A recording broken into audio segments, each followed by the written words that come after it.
नमस्कार मित्रांनो, मशाचा दुसरा दिवस ना आम्ही सगळे मित्र तयार होऊन निघलो मशाला आरडाओरडा करत निघालो पुढे. मशात पोचता तिथे दिला होता मशा यात्रेकरूंचं हार्दिक स्वागत. मग गाड्या लावले पार्किंगला.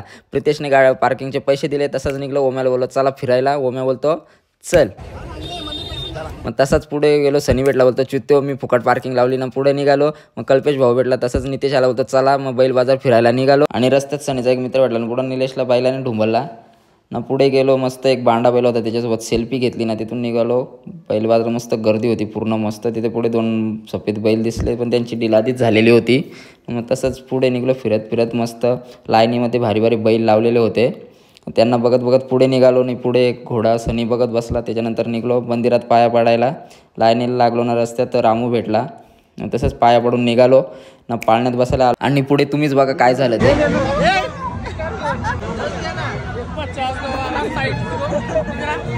नंतर नितेशने ब्रेकडाऊनचं तिकीट काढलं ना. मस्त ब्रेकडान्समध्ये बसायला गेलो. तिथे खूप मज्जा केली. आणि त्यानंतर गेलो परत होडीमध्ये बसायला. तिथे मस्त मज्जा करून उतरलो. आणि ऊसाचा रस पेत पेत पुढे निघालो चायनीज खायला.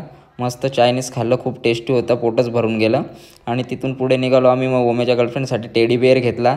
आणि तसंच ओम्याला लहान मुलांच्या पाळण्यात बसवलं. आणि पुढे एका खूप मोठा आर्टिस्ट आला होता, त्याचा डान्स बघत पुढे पुढे निघलो. रस्त्यात जाता जाता आम्हाला एक बेल्टवाला भेटला. बेल्ट खूपच मजबूत होता आणि बेल्टवाल्याला ताकद जाम होती. मला त्यांनी खालीच पाडला असता. तसाच पुरा बेल्ट घेऊन त्याला पैसे दिले ना. निघालो घरी जायला. आणि व्हिडिओ आवडला असेल तर लाईक शेअर फॉलो करा, कमेंट करा.